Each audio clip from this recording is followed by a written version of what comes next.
તમે લાઈનમાં આવી જાઓ. એટલે બંને જણા પ્રેમથી ક્યુમાં જોઈન થઈ ગયા.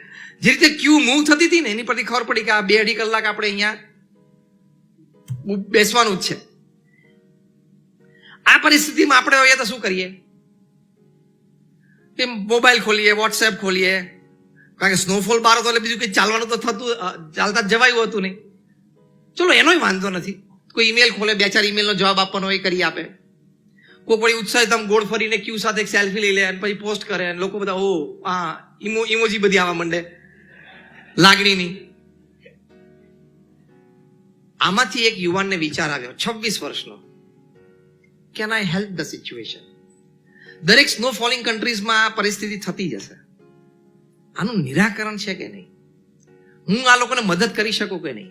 અને આ પરિસ્થિતિમાંથી હું બિલિયન્સ ઓફ ડોલર્સ બનાવી શકું કે નહીં? This is spiritual intelligence. આપણે તો બેસિક પડે છે ને વરસાદ, આપણે બંધ થાય નીકળીએ છીએ. એમાંથી 2 જણાએ વિચાર કર્યો કે આપણે એક મોબાઈલ એપ બનાવીએ જ્યાં લોકો કેબને પ્રી ઓર્ડર કરી શકે. એ ચર્ચા ચાલી ટેકનિકલી. 2.5 કલાક પૂરા થઈ ગયા. Constructive use of time. પછી છૂટા પડ્યા. 2 દિવસ પછી પેલો એમનો મિત્ર કેલિફોર્નિયા પાછો પહોંચી ગયો. ચર્ચા ચાલુ રાખી. 6 મહિનામાં એપ ડિઝાઇન કરી.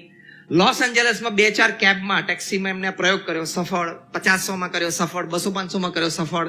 1000-2000માં કર્યો, સફળ. આજે જયારે હું તમને વાત કરું છું ત્યારે મોબાઈલ એપ દુનિયાના 66 દેશોમાં રોજની 3 મિલિયન એટલે 30 લાખ લોકોને રાઈડ આપે છે. હું વાત કરું છું ઉબરની. ઉબરનો જન્મ પેરિસમાં 2008માં સ્નોઈ નાઇટમાં હોટલમાં રિસેપ્શનમાં કેબ માટે રાહ જોવા બેઠેલા 2 યુવાનો દ્વારા થયેલી છે. એ વ્યક્તિનું નામ ટ્રેવિસ કેલેનિક, જે ઉબરના માલિક, youngest self made billionaire of the world. અને એનો ફ્રેન્ડ જે હતો એ લિટલ નોન છે, ઓછું નામ છે એનું, સાયલેન્ટ પાર્ટનર છે, એનું નામ ગેરેટ. તો આજ કયો મુદ્દો છે આપણે જોઈએ છે? Inspired by vision. કંઈક જોવે, કંઈક સહેજ સાંભળે, કંઈક વાત આવે એમાંથી એને બહુ જ મોટો વિચાર આવી જાય. બહુ જ મોટો વિચાર આવી જાય. That is inspired by vision. પછી 5મો મુદ્દો લખે છે, 8 છે, હું લિસ્ટ આઉટ કરી જાઉં. 5મો મુદ્દો લખે છે, an ability to see connection between diverse things.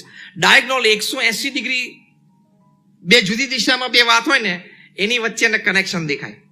આ બહુ સરસ મુદ્દો છે, ફરી કોઈ વખત આપણે વાત કરશું. પછી 6થો સદગુણ છે, an ability to cause as little harm as possible. ઓછામાં ઓછું નુકસાન થાય વ્યક્તિને, સમાજને, પર્યાવરણને, એ એનામાં કુદરતી કુને હોય, કુદરતી એક આવડત હોય કે ઓછામાં ઓછું નુકસાન એ પહોંચાડી શકે. 7મો અને 8મો મુદ્દો બહુ જ ભવ્ય છે, શાંતિથી સાંભળી લેજો. 7મો મુદ્દો છે an ability to ask and probe fundamental questions. કોઈ પણ વાત, પ્રોજેક્ટ, વિચાર, એને મૂળભૂત પ્રશ્નો એ પૂછી શકે, ડીપમાં જઈ શકે, ફાઉન્ડેશન સુધી જઈ શકે. જ્યાં સુધી ફૂલ ક્લેરિટી ના થાય ત્યાં સુધી પહેલું ડગલું ભરે નહીં.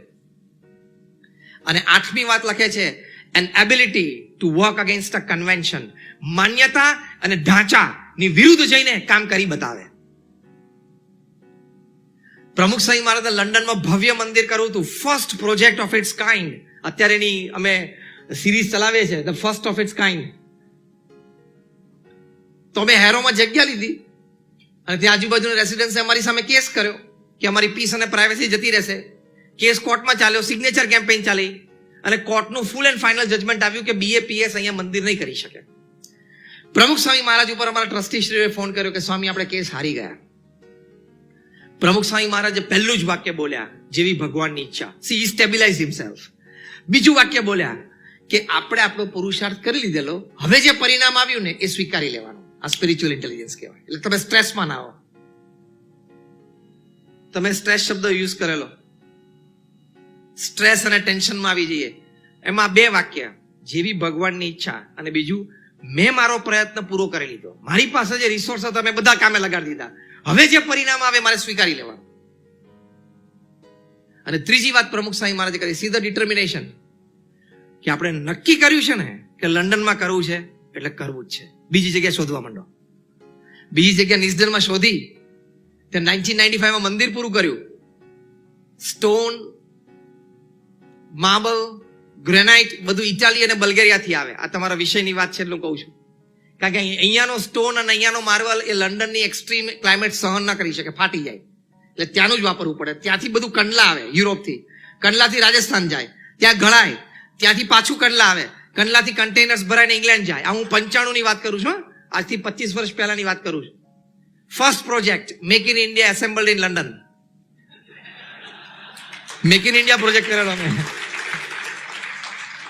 અને 26,000 નાના મોટા પીસીસ જીક્સો પઝલની જેમ થાય અને એક પણ પીસનું રિજેક્શન નહીં. સિગ્મા 6 એવોર્ડ દેવો પડે એવો આ પ્રોજેક્ટ થયો. To work against a convention, માન્યતા વિરુદ્ધ, ઢાંચા વિરુદ્ધ જઈને કામ કરી બતાવવું.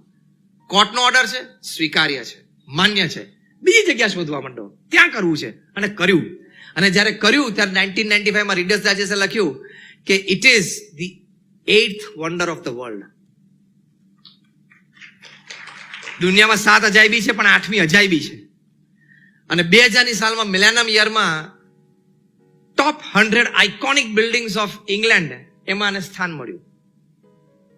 ભાઈ તો પ્રમુખ સાહેબ મારા જેવા પ્રોજેક્ટ અમેરિકાની ધરતી ઉપર મોટા મોટા કર્યા, પણ આ માન્યતા અને ઢાંચાની વિરુદ્ધ જઈને એટલે એટલો બધો એ વ્યક્તિમાં વિલ પાવર હોય, એટલો બધો કોન્ફિડન્સ લેવલ હોય ને કે આ ના થઈ શકે ને, તું બોલ્યો ને તારા મોઢે નહીં થાય, હવે થશે.